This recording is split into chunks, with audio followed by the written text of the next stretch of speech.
રૂપમાં પરમાત્મા આવે, આપણને શું ખબર? ઘણીક વાર આપણે ત્યાં ભિખારીના રૂપમાં ભગવાન આવે. બોલો, ભિખારીને.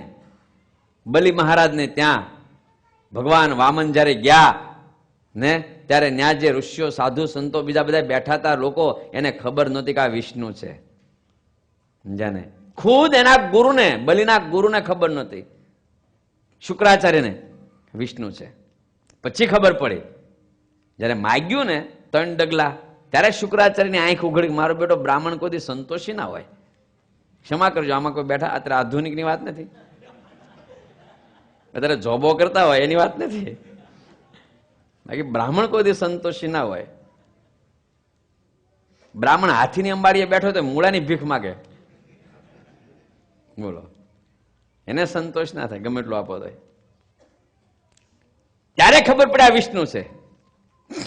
એટલે કયા રૂપમાં ભગવાન આપણી પાસે આવે છે એની કોઈ ખાતરી નથી.